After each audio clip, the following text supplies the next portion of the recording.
بسم اللہ الرحمن الرحیم۔ السلام علیکم۔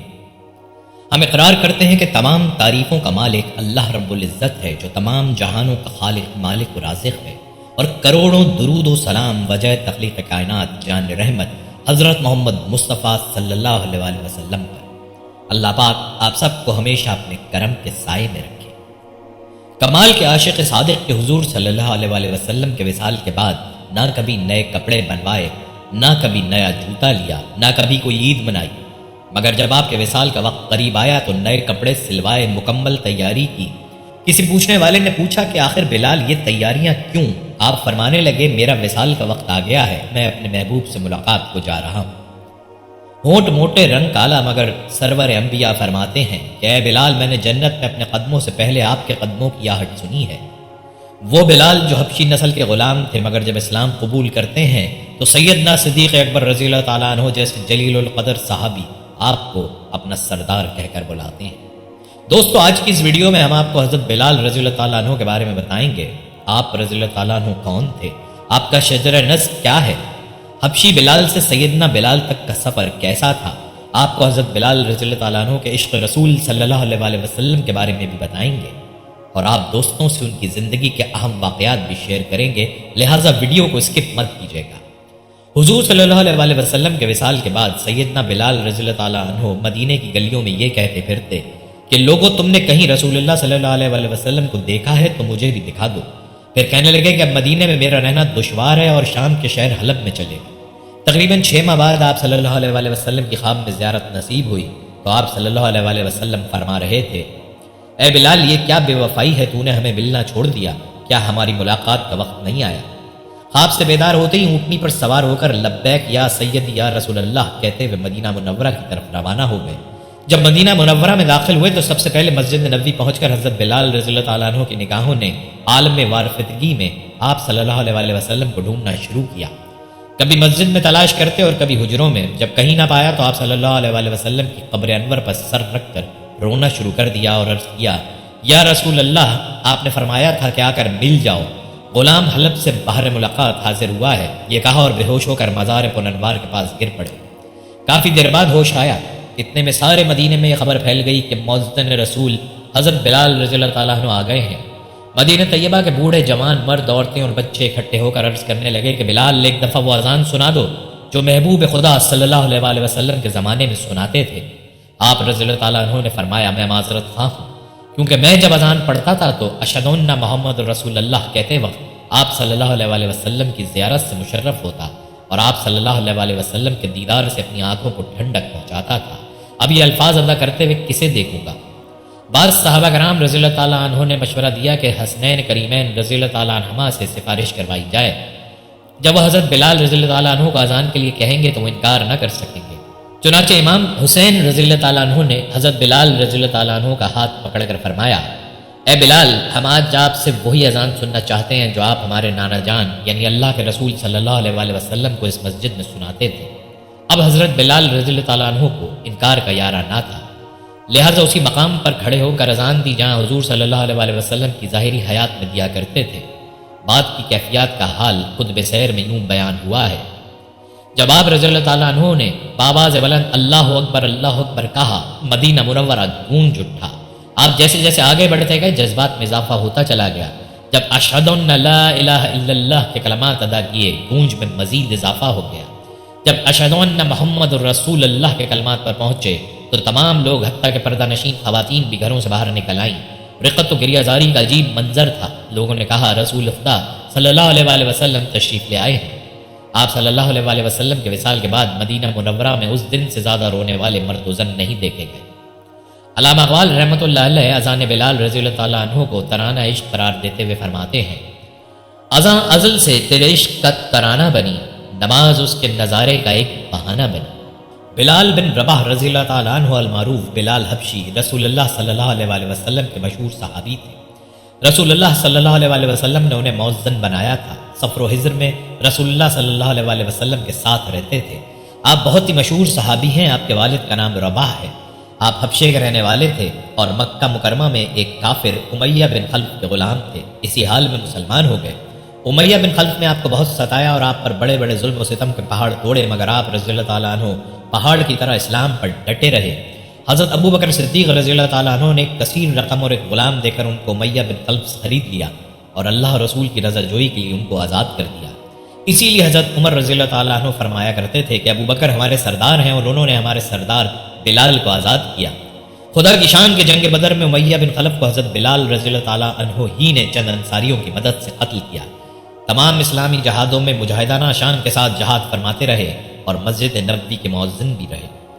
وصال نبوی کے بعد مدینہ طیبہ میں رہنا اور حضور اقدس صلی اللہ علیہ وآلہ وسلم کی جگہ کو خالی دیکھنا ان کے لیے ناقابل برداشت ہو گیا۔ فراق رسول میں ہر وقت روتے رہتے، اس لیے مدینہ منورہ کو خیرباد کہہ دیا اور ملک شام میں سکونت اختیار کر۔ پھر سن 20 ہجری میں 63 برس کی عمر پا کر شہر دمشق میں وفات پائی اور باب الصغیر قبرستان میں مدفون ہوئے، اور بعض مورخین کا قول ہے کہ آپ کی وفات شہر حلب میں ہوئی اور باب الاربعین میں آپ کی قبر مبارک بنائی گئی۔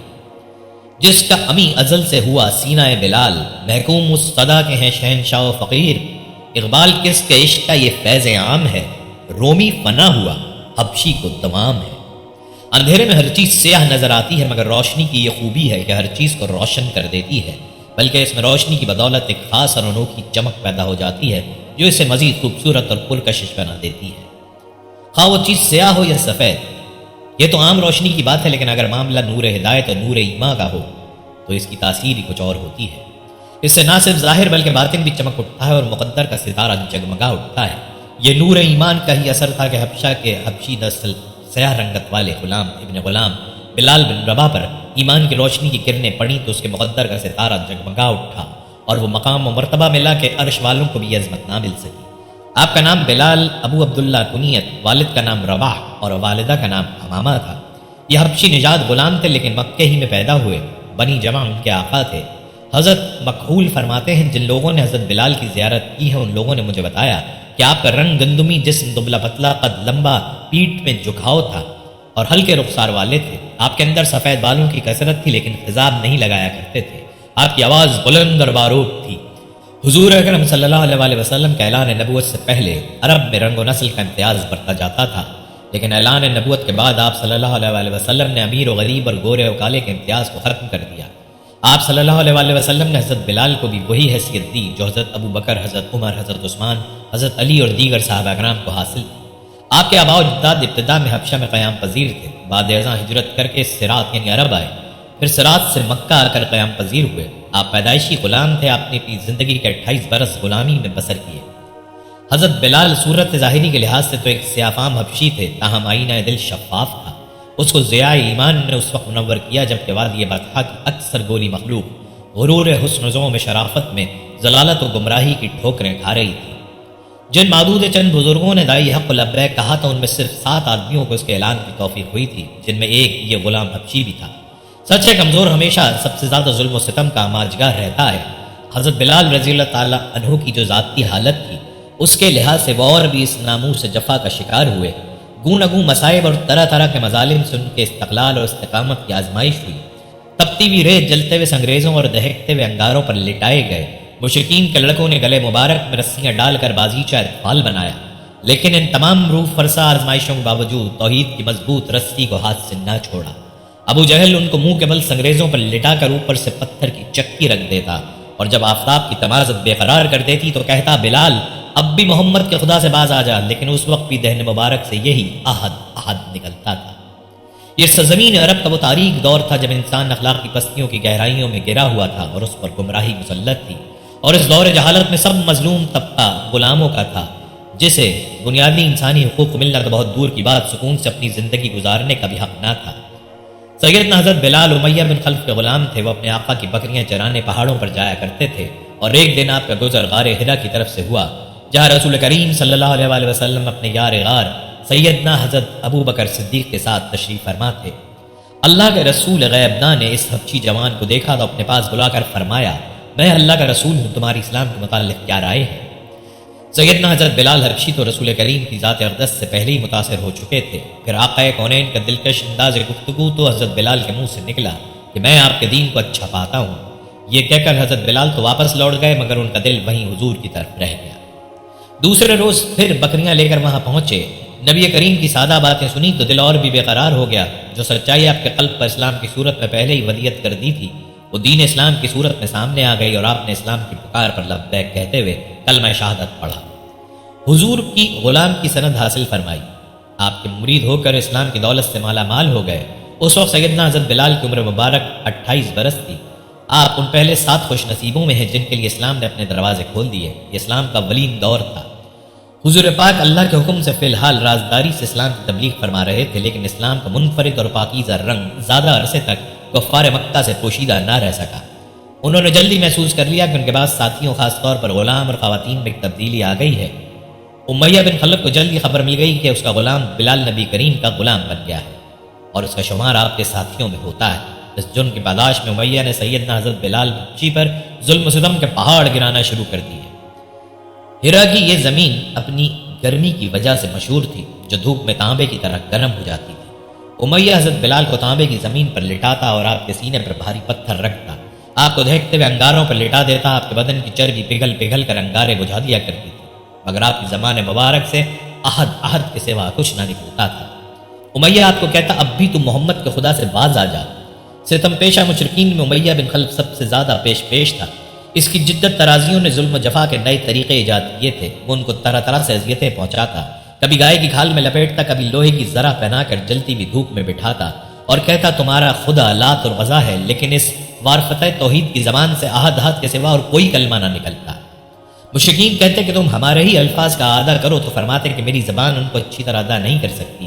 اسلام اور سرکار کی محبت ان کے سینے سے دنیا کی کوئی بھی سخت سے سخت سزا ختم نہیں کر سکتی۔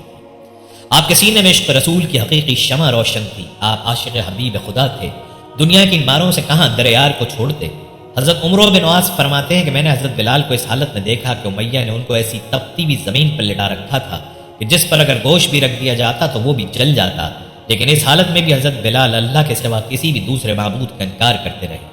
امیہ نے طیش میں آ کر ان کے گلے میں رسی ڈال دی اور انہیں مکے کے شریر لڑکوں کے حوالے کر دیا۔ وہ بدبخت لڑکے آپ کو مکے کی وادی میں گھسیٹتے پھرتے تھے اور تپتی ہوئی انگارہ ریت پر اوندھے منہ ڈال دیتے تھے اور آپ پر پتھروں کا ڈھیر لگا دیتے تھے، لیکن عاشق رسول نے اسلام اور سرکار کا دامن پھر بھی چھوڑنا گوارا نہ کیا۔ آپ پر بے حد ظلم و ستم کا یہ سلسلہ کافی عرصے جاری رہا۔ یار غار رسول سیدنا حضرت صدیق اکبر اس عاشق صادق پر اتنا ظلم ہوتے ہوئے دیکھ رہے تھے۔ ایک دن ان سے رہا نہ گیا تو وہ امیہ کے پاس گئے اور اس سے کہا کہ اس بے گناہ اور بے کس غلام پر اتنا ظلم و ستم مت کرو۔ اگر وہ ایک خدا کی عبادت کرتا ہے تو اس میں تمہارا کیا نقصان ہے، اور اگر تم اس کے ساتھ احسان کرو گے تو وہ احسان آخرت میں تمہارے کام آئے گا۔ امیہ نے حقارت سے کہا کہ میں تمہارے خیالی یوم آخرت کا قائل ہی نہیں، جو میرے جی میں آئے گا میں وہی کروں گا۔ سیدنا صدیق اکبر نے اس کو پھر تحمل سے سمجھایا کہ تم طاقتور ہو، اس مجبور غلام پر ظلم کرنا تمہارے شایان نشان نہیں ہے، تم عربوں کی قومی روایت کو دھبا مت لگاؤ۔ امیہ نے کہا تم اس کالے غلام کے اگر اتنا ہی ہمدرد ہو تو اس کو خرید کیوں نہیں لیتے؟ سیدنا صدیق اکبر راضی ہو گئے اور آپ کو آزاد کرا دیا۔ سرکار دو عالم کو سیدنا حضرت بلال کے آزاد ہونے کی جب خبر ملی تو آپ بہت ہی خوش ہوئے اور حضرت ابوبکر سے فرمایا کہ مجھے بھی اس میں شریک کر لو، تو یار غار نے عرض کی یا رسول اللہ میں تو بلال کو آزاد کر چکا ہوں۔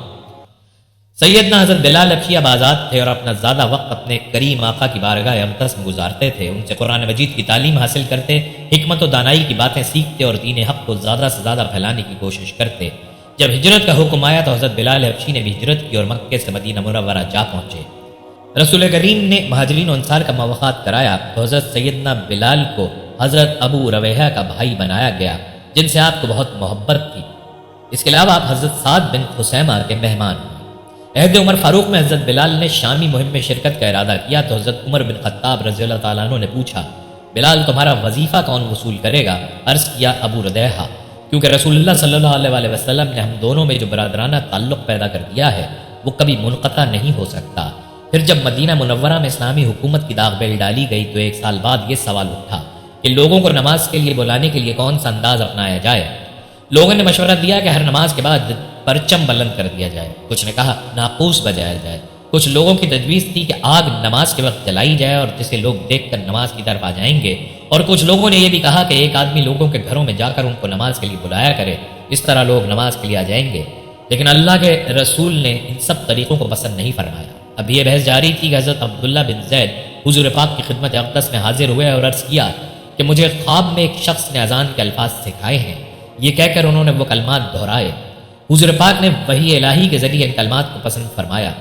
سیدنا حضرت عمر فاروق اعظم نے بھی اسی قسم کا خواب دیکھا تھا، انہوں نے بھی خواب اپنا بیان کر دیا۔ سرکار کونین نے سیدنا حضرت بلال کو حکم فرمایا کہ اذان دو، پھر آپ نے ان کو اذان کا کلمات سکھائے اور ان کی ہدایت فرمائی کہ دونوں کانوں میں انگلی دے کر اذان دو تاکہ تمہاری آواز بلند ہو اور دور تک پہنچے۔ چنانچہ مدینے کی فضاؤں میں نغمہ توحید بلند ہوا اور سیدنا حضرت بلال حبشی کو دنیا اسلام کے پہلے مؤذن رسول ہونے کا عظیم اعزاز حاصل ہوا۔ مدینے کا اسلام مکے کی طرح بے بس اور مجبور نہ تھا۔ یہاں پہنچنے کے ساتھ شعائر اسلام و دین متین کی اصولی تدوین و تکمیل کا سلسلہ شروع ہوا، مسجد تعمیر ہوئی، خدا لا زوال کی عبادت و پرستش کے لیے نماز پنجگانہ قائم ہوئی اور اعلان عام کے لیے اذان کا طریقہ وضع کیا گیا۔ بلال رضی اللہ تعالیٰ عنہ سب سے پہلے وہ بزرگ ہیں جو اذان دینے پر معمور ہوئے۔ حضرت بلال کی آواز نہایت بلند والا دلکش تھی، ان کی ایک صدا توحید کے متوالوں کو بے چین کر دیتی تھی۔ مرد اپنا کاروبار، عورتیں شبستان حرم اور بچے کھیل کود چھوڑ کر والہانہ وارفتگی کے ساتھ ان کے ارد گرد جمع ہو جاتے۔ جب خدائے واحد کے پرستاروں کا مجمع کافی ہو جاتا تو نہایت ادب کے ساتھ آستانہ نبوت پر کھڑے ہو کر کہتے، حی علی الصلاۃ، حی علی الفلاح، الصلاۃ یا رسول اللہ، یعنی یا رسول اللہ نماز تیار ہے۔ غرض آپ تشریف لاتے اور حضرت بلال رضی اللہ تعالیٰ عنہ کی صدائے سامعہ نواز تکبیر اقامت کناروں سے بندگان توحید کو بارگاہ ذوالجلال کی کرام میں سربسجود ہونے کے لیے سب بسب کھڑا کر دیتے۔ حضرت بلال اگر کسی روز مدینے میں موجود نہ ہوتے تو حضرت ابو محذورہ اور حضرت عمر بن ام مکتوم ان کی قائم مقامی کرتے تھے۔ صبح کی اذان عموماً کچھ رات رہتے ہوئے دیتے تھے، یہی وجہ ہے کہ صبح کے وقت 2 اذانیں مقرر کی گئی تھیں۔ آخری اذان حضرت عمر بن ام مکتوم دیتے تھے، چونکہ وہ نابینا تھے اس لیے ان کو وقت کا پتہ نہ تھا۔ جب لوگ ان سے کہتے کہ صبح ہو گئی تو اٹھ کر ندائے تکبیر بلند فرماتے تھے۔ اسی بنا پر رمضان میں حضرت بلال کی اذان کے بعد کھانا پینا جائز تھا، کیونکہ آج صلی اللہ علیہ وآلہ وسلم نے فرمایا تھا کہ بلال کی اذان صرف اس لیے ہے کہ جو لوگ رات بھر عبادت الہی میں مصروف رہے ہیں وہ کچھ آرام کریں، اور جو تمام رات خواب راحت میں سرشار رہے ہیں وہ بیدار ہو کر نماز صبح کی تیاری کریں۔ لیکن وہ صبح کا وقت نہیں ہوتا بلکہ کچھ رات باقی رہتی ہے۔ مسجد نبوی کی تعمیر کا مقدس ترین کام انجام دیا گیا، جس میں عام مسلمانوں کے شانہ بشانہ خدا صلی اللہ علیہ وآلہ وسلم بھی بنفس نفیس تعمیری امور میں شریک رہے اور لکڑی، پتھر، مٹی وغیرہ سامان تعمیر اپنے کندھوں پر ڈھوتے رہے۔ جب مسجد نبوی کی تعمیر ہوئی تو اس کے ایک سرے پر ایک چبوترا بنا کر اس پر چھت ڈال دی گئی۔ اس جگہ رسول پر نور کے وہ صحابہ کرام رہنے لگے جو ہمہ وقت حضور پاک کی خدمت اقدس میں رہتے تھے اور علم حاصل کرتے۔ ان مقدس اصحاب کو اصحاب صفا کہا جاتا ہے، عربی میں صفا چبوترے کو کہتے ہیں، اور سیدنا حضرت بلال حبشی ہی اصحاب صفا میں سے تھے۔ حضرت بلال سفر و ہجر ہر موقع پر رسول اللہ صلی اللہ علیہ وآلہ وسلم کے مؤذن خاص تھے۔ ایک دفعہ سفر درپیش تھا، ایک جگہ رات ہو گئی۔ بعض صحابہ نے عرض کیا، یا رسول اللہ، اگر اس جگہ پڑاؤ کا حکم ہوتا تو بہتر تھا۔ ارشاد ہوا، مجھے خوف ہے کہ نیند تم کو نماز سے غافل کر دے گی۔ حضرت بلال کو اپنی شب بیداری پر اعتماد تھا، انہوں نے بڑھ کر ذمہ لیا کہ وہ سب کو بیدار کر دیں گے۔ غرض پڑاؤ کا حکم ہوا اور سب لوگ مشغول راحت ہوئے۔ حضرت بلال نے مزید احتیاط کے خیال سے شب زندہ داری کا ارادہ کر لیا اور رات بھر اپنے کجاوے پر ٹیک لگائے بیٹھے رہے، لیکن اتفاق وقت اس حالت میں بھی آنکھ لگ گئی اور ایسی غفلت طاری ہوئی کہ طلوع آفتاب تک ہوشیار نہ ہوئے۔ حضرت صلی اللہ علیہ وآلہ وسلم نے خواب راحت سے بیدار ہو کر سب سے پہلے ان کو پکارا اور فرمایا، بلال تمہاری ذمہ داری کیا ہوئی؟ عرض کیا، یا رسول اللہ، آج کچھ ایسی غفلت طاری ہوئی کہ مجھے کبھی ایسا اتفاق نہیں ہوا تھا۔ ارشاد ہوا، بے شک خدا جب چاہتا ہے تمہاری روحوں پر قبضہ کر لیتا ہے اور جب چاہتا ہے تم میں واپس کر دیتا ہے۔ اچھا اٹھو، اذان دو اور لوگوں کو نماز کے لیے جمع کرو۔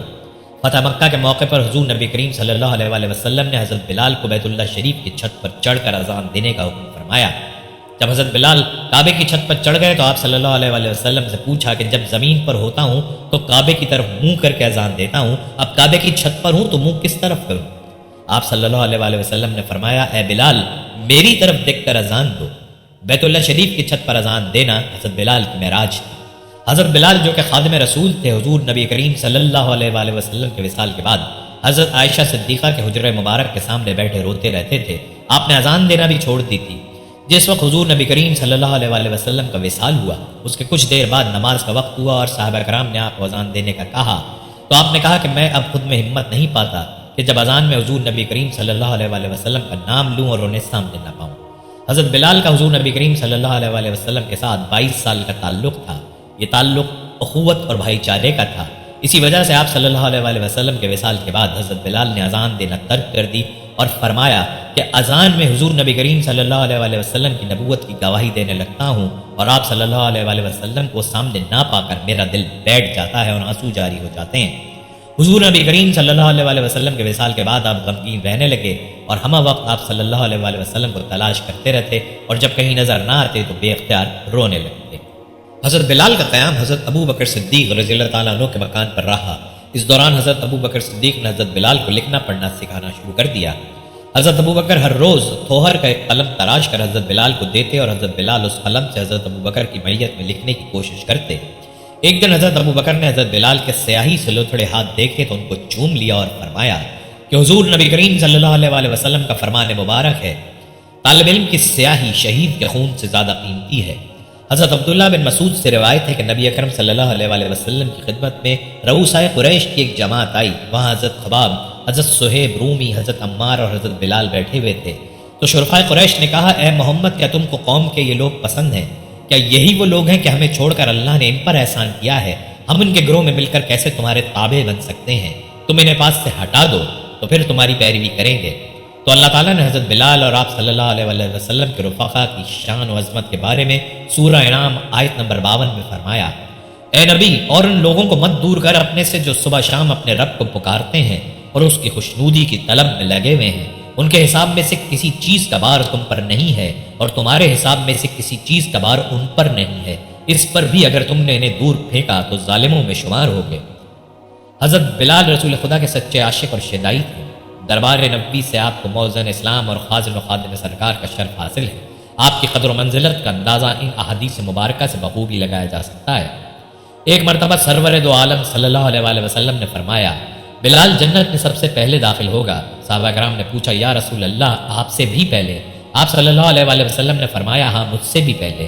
میں جس ناقہ پر سوار ہوں گا اس کی مہار بلال نے تھام رکھی ہوگی، اس طرح وہ مجھ سے بھی پہلے جنت میں داخل ہوگا۔ ماشاءاللہ، کیا شان ہے عاشق صادق کی، اور اس وقت ان کی عظمت کا کیا عالم ہوگا جب یہ عاشق نبی محترم صلی اللہ علیہ وسلم کی قصوہ کی مہار میں جنت کی موت در فضاؤں میں داخل ہو رہا ہوگا۔ حضرت جابر سے مروی ہے کہ رسول اللہ صلی اللہ علیہ وسلم نے فرمایا، میں معراج کی رات جنت میں داخل ہوا تو اپنے آگے قدموں کی چاپ سنی۔ میں نے جبرائیل سے دریافت کیا، یہ کون ہے؟ انہوں نے جواب دیا کہ بلال۔ مدنی زندگی کے آغاز میں مسجد نبوی کی تعمیر کے بعد جب ایک مؤذن کی ضرورت پیش آئی تو آپ کا انتخاب کیا گیا۔ اسلام کی یہ پہلی اذان تھی جو حضرت بلال نے کہی اور آپ کو اسلام کے پہلے مؤذن ہونے کا شرف حاصل ہوا۔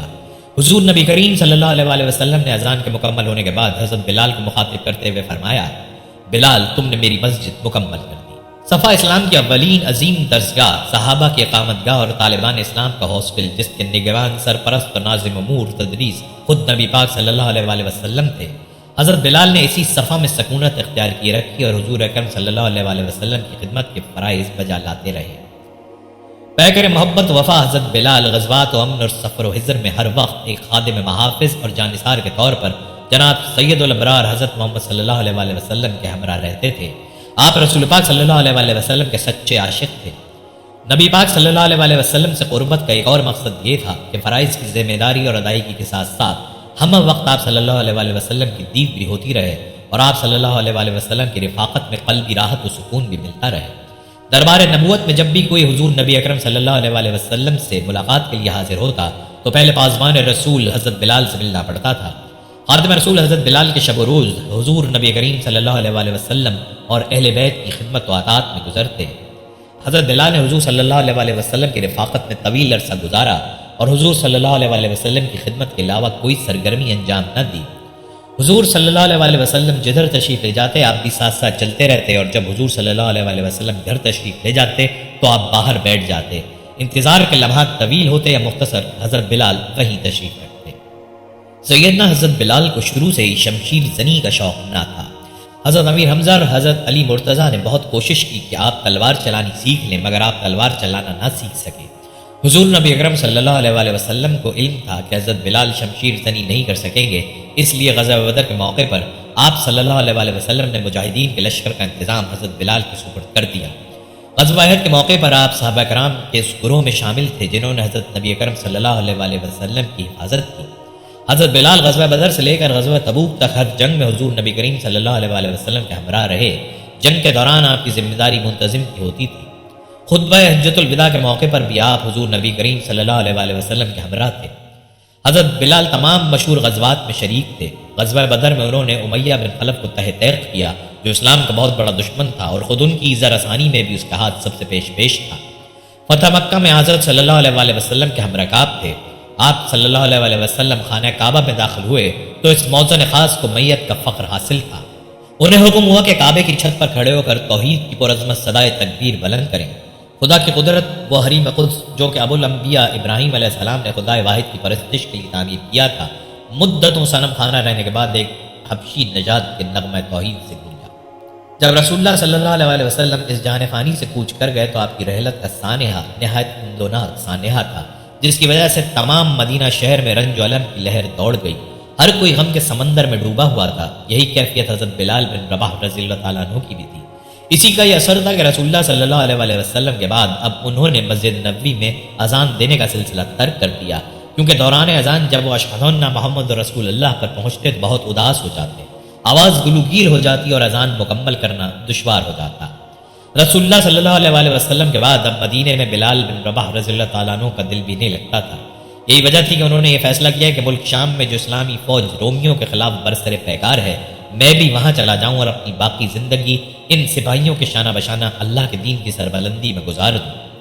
چنانچہ اس بارے میں حضرت بلال رضی اللہ تعالیٰ عنہ نے رسول اللہ کے اولین جانشین اور خلیفہ وقت حضرت ابو بکر صدیق رضی اللہ تعالیٰ عنہ سے اجازت چاہی، مگر حضرت ابو بکر رضی اللہ تعالیٰ عنہ نے منع کر دیا اور اصرار کیا کہ بلال آپ ہمیں چھوڑ کر مت جائیے، لیکن بلال جانے پر مصر تھے۔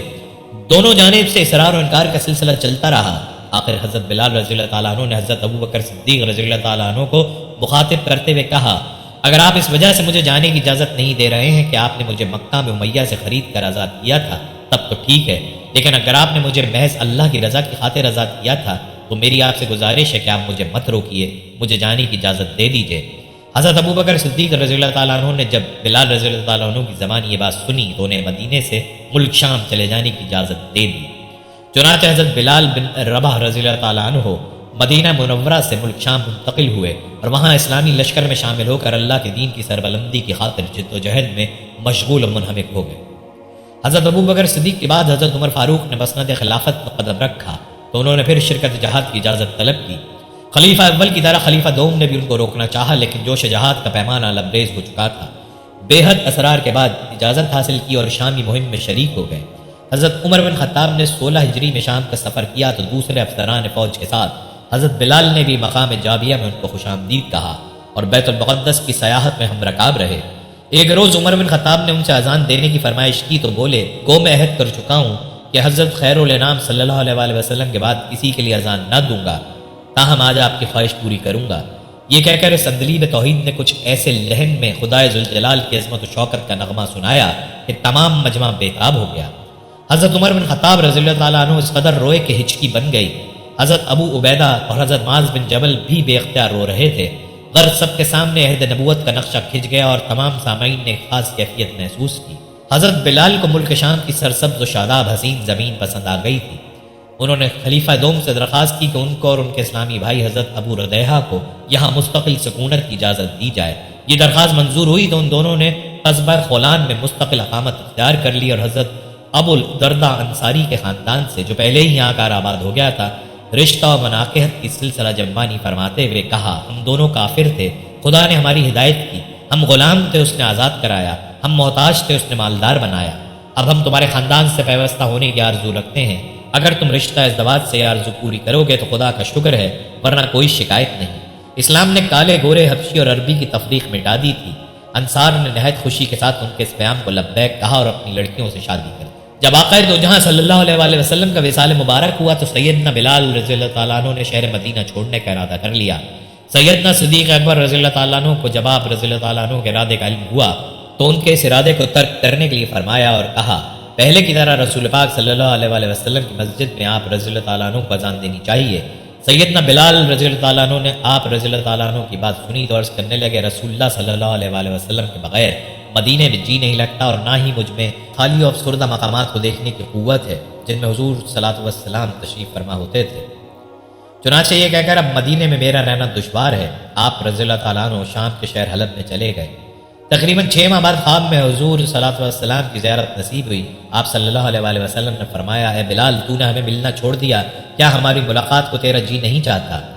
حضرت بلال رضی اللہ عنہ خواب سے بیدار ہوتے ہی اونٹنی پر سوار ہو کر لبیک یا سید یا رسول اللہ کہتے ہوئے مدینہ منورہ کی طرف روانہ ہو گئے۔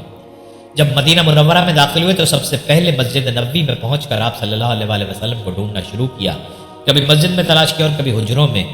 جب حضور صلی اللہ علیہ وسلم کو نہ پایا تو آپ صلی اللہ علیہ وسلم کی قبر انور پر سر رکھ کر رونا شروع کر دیا اور عرض کی، یا رسول اللہ صلی اللہ علیہ وسلم، آپ نے فرمایا تھا کہ آ کر مل جاؤ، غلام حلب سے حاضر ہے۔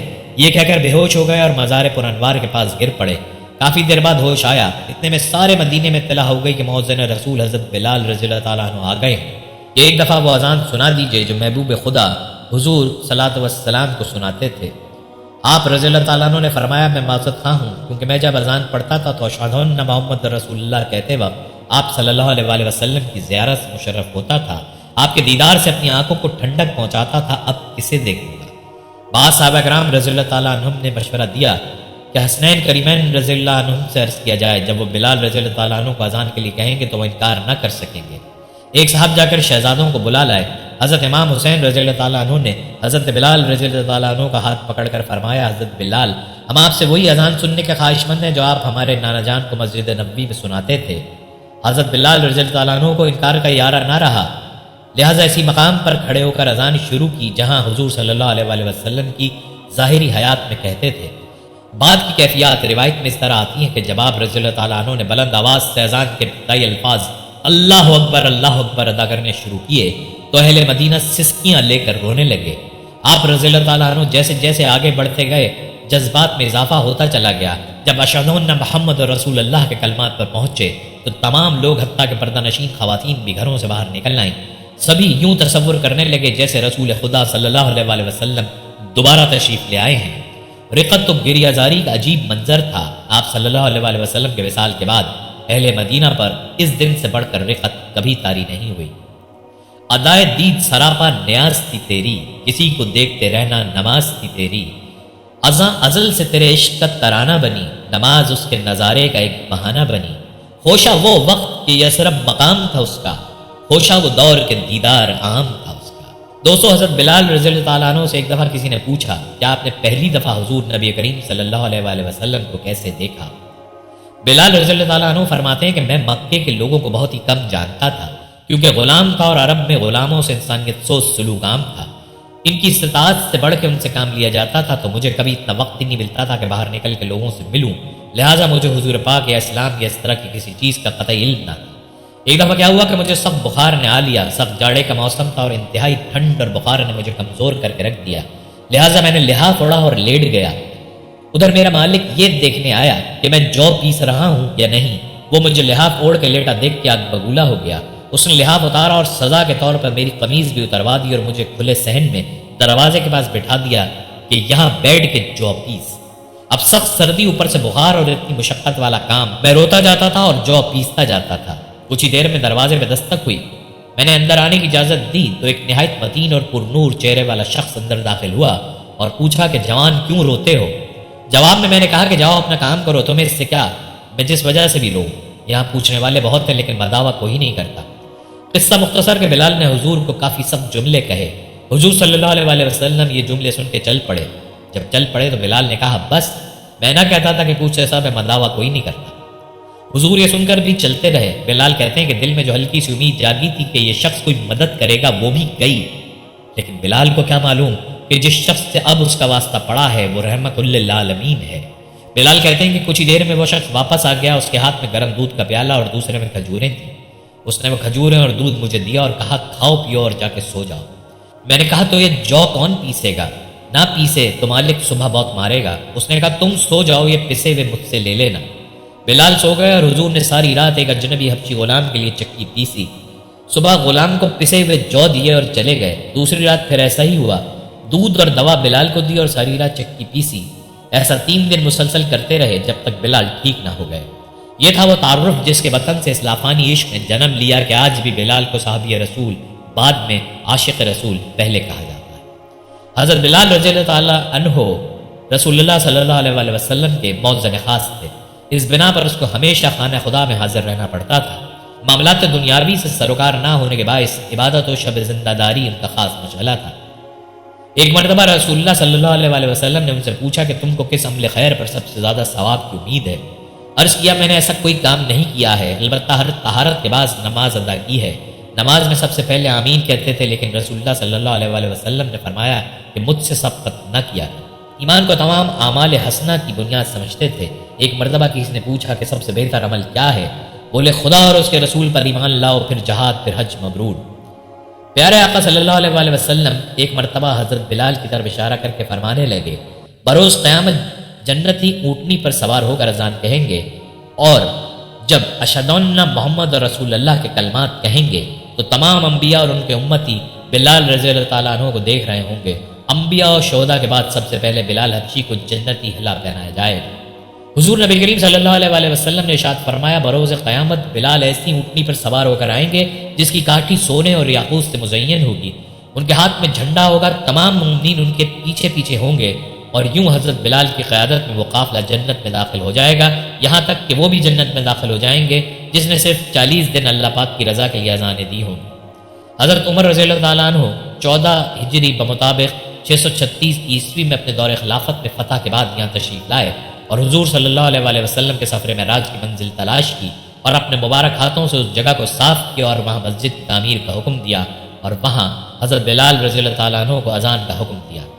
پھر حضرت عمر رضی اللہ تعالیٰ عنہ نے نماز پڑھائی، یہاں سادہ مستطیل لکڑی کی مسجد تعمیر ہوئی، گویا حضرت بلال رضی اللہ تعالیٰ عنہ کو مسجد اقصیٰ میں اذان دینے کا اعزاز بھی حاصل ہے۔ شام کے زمانے قیام میں آپ نے نکاح کیا تھا۔ حضرت بلال رضی اللہ تعالیٰ عنہ نے متعدد شادیاں کی، ان کی بعض بیویاں عرب کے نہایت معزز گھرانوں سے تعلق رکھتی تھیں۔ بنی زہرہ اور حضرت ابو الدرداء رضی اللہ تعالیٰ عنہ کے خاندان میں رشتہ مساہرت قائم ہوا تھا، لیکن کسی سے کوئی اولاد نہیں ہوئی۔ علامہ ذہبی رحمۃ اللہ نے لکھا ہے کہ آپ کی کل مرویات 40 ہیں۔ آپ سے اکابر صحابہ رضی اللہ تعالیٰ عنہم اور کبار تابعین نے روایت لی ہیں۔ حضرت ابو بکر، حضرت عمر، حضرت علی، حضرت عبداللہ بن مسعود، حضرت عبداللہ بن عمر، حضرت جابر، حضرت ابو سعید خدری، حضرت اسامہ بن زید، حضرت براء بن عازب، حضرت قعب بن عجرہ رضی اللہ تعالیٰ عنہ مجمعین، تابعین میں حضرت سعید بن المسیب، ابو عثمان نہدی، حضرت اسود، حضرت عبد الرحمن بن ابی لیلی اور حضرت ابو ادریس قولانی رحمۃ اللہ وغیرہ نے آپ سے روایت نقل کی ہے۔ حضرت بلال رضی اللہ عنہ نے شام ہی کو اپنا وطن بنا لیا تھا، وہیں پر تادم حیات مقیم رہے۔ اپنی وفات سے ایک دن پہلے گھر والوں سے فرمانے لگے، کل ہم اپنے حبیب محمد صلی اللہ علیہ وسلم اور آپ کے صحابہ کرام سے ملاقات کریں گے۔ یہ سن کر اہلیہ محترمہ نے کہا، واہ ویلا، ہائے افسوس، ہائے میری تباہی و بربادی۔ تو حضرت بلال رضی اللہ تعالیٰ عنہ نے فرمایا، واہ فرحا، یہ کیا ہی خوشی کی بات ہے، واہ میری خوشی و مسرت کہ کل اپنے محبوب کی زیارت نصیب ہوگی۔ اکثر مورخین کی رائے ہے کہ حضرت بلال کی وفات امیر المومنین حضرت عمر رضی اللہ تعالیٰ عنہ کے عہد خلافت میں، آپ کی وفات 20 ہجری میں دمشق میں، کم و بیش 60 برس کی عمر پائی، دمشق میں باب الصغیر کے قریب مدفون ہوئے۔ جب آپ پر نزا کا عالم طاری ہوا اور وصال کا وقت قریب آیا تو آپ کی اہلیہ آپ کے سرانے بیٹھی تھی۔ فرمایا، ہائے یہ کیسا غم ہے؟ آپ نے جواب میں فرمایا کہ نہیں، یہ تو خوشی کی بات ہے کہ میں اپنے محبوب حضور نبی کریم صلی اللہ علیہ وسلم اور دیگر صحابہ کرام سے ملنے والا ہوں۔ جس وقت آپ کے وصال کی خبر حضرت عمر کو ملی تو آپ نے فرمایا، بلال ہمارا سردار تھا اور آج ہمارا سردار فوت ہو گیا۔ آپ کا مزار دمشق شہر میں باب الصغیر کے پاس ہے۔ حضرت بلال کے وصال کے ساتھ ہی تاریخ اسلام کا ایک درخشاں باب ختم ہو گیا۔ ہمارے عوام الناس میں ایک واقعہ بہت مشہور ہے اور بعض مقررین بڑے غمگین لہجے میں اسے بیان بھی کرتے ہیں کہ کفار کے ظلم و ستم کی وجہ سے حضرت بلال کی زبان مبارک میں لکنت آ چکی تھی، جس کے باعث وہ اشہد کو اسہد ادا کرتے تھے۔ اس وجہ سے صحابہ کرام کی ایک جماعت نے پیارے آقا صلی اللہ علیہ وسلم سے اس بات کا ذکر کیا اور حضور نے حضرت بلال کو اذان دینے سے منع فرما دیا۔ لہٰذا حضرت بلال نے فجر کی اذان نہ دی تو اللہ تعالیٰ نے سورج کو طلوع ہونے کا حکم ہی نہ دیا۔ پھر حضرت بلال نے اذان دی تو سورج طلوع ہوا۔ اس واقعے کو کچھ مقررین بڑے شوق سے بیان کرتے ہیں اور کچھ لوگوں کو بھی ایسی مسالے دار روایات سننے میں بڑا مزہ آتا ہے۔ کئی معتبر علماء نے اس روایت کا رد کیا ہے اور اسے موضوع و من گھڑت قرار دیا ہے، لیکن پھر بھی کچھ مقررین اپنی عادت سے مجبور ہیں۔ یہ واقعہ کسی حدیث یا تاریخ اسلام کی کتب میں درج نہیں اور نہ ہی کسی صحابی سے کوئی اس قسم کی روایت ملتی ہے۔ دوستو، اس روایت کے متعلق علماء محققین کی آراء دیکھتے ہیں۔ امام ابن کثیر اس روایت کے بارے میں لکھتے ہیں کہ اس کی کوئی اصل نہیں ہے۔ امام شیخ عبد الرحمن سخاوی اس روایت کو نقل کرنے کے بعد برہان صفاقسی کے حوالے سے علامہ جمال الدین بزیغ کا قول نقل کرتے ہیں کہ یہ روایت عوام کی زبانوں پر تو مشہور ہے، لیکن ہم نے کسی بھی کتاب میں سے نہیں پایا۔ مولانا غلام احمد رضا لکھتے ہیں کہ یہ واقعہ موضوع و من گھڑت ہے، حقیقت سے اس کا کوئی تعلق نہیں ہے کہ حضرت بلال رضی اللہ تعالیٰ عنہ سے کلمات اذان صحیح ادا نہیں ہو پاتے تھے۔ حضرت بلال کی حیات مبارکہ طالبان مولا کے لیے مشعل راہ ہے کہ کس طرح انہوں نے اسلام کی خاطر سختیاں اور مصیبتیں سہی، لیکن پھر بھی استقامت کے ساتھ اپنے مقصد پر ڈٹے رہے۔ مکے میں جس جگہ انہیں تپتی دھوپ میں سزائیں دی جاتی تھیں، وہ جس کلمے کی بنا پر دی جاتی تھی، اسی نے انہیں کعبے کی چھت پر پہنچا دیا۔ ان کی عظیم قربانیوں کی ہی بدولت انہیں دنیا میں جنت کی خوشخبری مل گئی۔ دعا ہے کہ اللہ تعالی ہمیں بھی حضرت بلال کی طرح دین اسلام اور نبی رحمت سے سچی محبت کی توفیق عطا فرمائے، آمین۔ ہم یہ امید کرتے ہیں کہ آپ کو ہماری آج کی یہ ویڈیو ضرور پسند آئی ہوگی۔ اگر آپ کو ہماری آج کی یہ ویڈیو پسند آئی ہے تو آپ سے گزارش کرتے ہیں کہ آپ ہمارے چینل کو ضرور سبسکرائب کر لیں اور ساتھ ہی لگے بیل کے بٹن کو بھی پریس کر لیں تاکہ آپ کے پاس ہماری آنے والی مزید معلوماتی ویڈیوز کا نوٹیفیکیشن بر وقت ملتا رہے۔ سبسکرائب کے ساتھ ساتھ ہماری ویڈیو کو لائک بھی کریں اور اپنی قیمتی رائے کا اظہار کمنٹس میں ضرور کریں۔ کمنٹس میں آپ اپنے سوالات بھی ہم تک پہنچا سکتے ہیں۔ اللہ تعالیٰ آپ کو اپنی حفظ و امان میں رکھے، آمین۔